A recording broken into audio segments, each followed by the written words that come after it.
చేస్తే వాళ్ళ ఇంటిలిపాది ఎక్కడికి వెళ్ళి ఓటేయాలో తెలియని పరిస్థితి ఉంటుంది. అంటే మొత్తం నిన్న రాత్రి ఎర్రిపల్లి గ్రామంలో దాదాపు ఒక 20-30 ఇళ్ళు తప్ప మిగతా అన్ని ఇళ్లలో ఓటర్ స్లిప్స్ కలెక్ట్ చేశారు.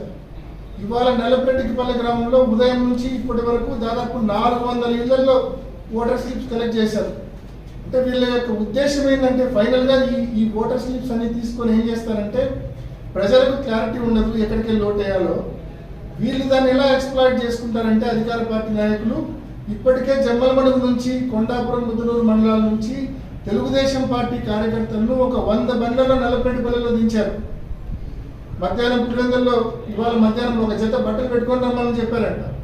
పులివెందుల్లో దించి మిడ్ నైట్ కానీ ఎర్లీ అవర్స్లో నల్లపరెడ్డిపల్లికి షిఫ్ట్ చేసి వాళ్ళని క్యూల్లో పెట్టి ఈ కలెక్ట్ చేసిన ఓటర్ స్లిప్స్ వాళ్ళకి ఇచ్చి వాళ్ళ ద్వారా ఓటు వేయించే పరిస్థితి తీసుకొస్తా ఉన్నారు.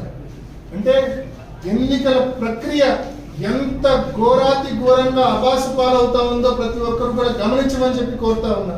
అంటే బయటి నియోజకవర్గం నుంచి బయటి మండలాల నుంచి ఇక్కడికి తెలుగుదేశం పార్టీ కార్యకర్తలు ఈ ఊరికి రావడము, వాళ్ళు ఈరోజు నిన్న తెలుగుదేశం పార్టీ కార్యకర్తలు కలెక్ట్ చేసినటువంటి ఓటర్ స్లిప్స్ అన్ని కూడా వారి చేతికి ఇవ్వడము, వాళ్ళు వెళ్ళి ఓటు వేయడం, అంటే దొంగ ఓట్లు వేసే కార్యక్రమం.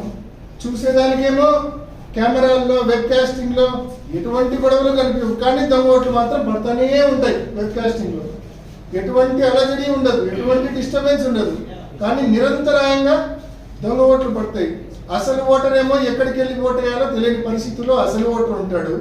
దొంగ ఓటర్ ఏమో ఈ టీడీపీ కార్యకర్తలు ఇచ్చిన స్లిప్ తీసుకొని వచ్చి యథేచ్ఛగా దొంగ ఓటు వేసేసి వెళ్ళిపోతాడు. అధికారుల కోఆపరేషన్తో, ఎన్నికల కమిషన్ కోఆపరేషన్తో.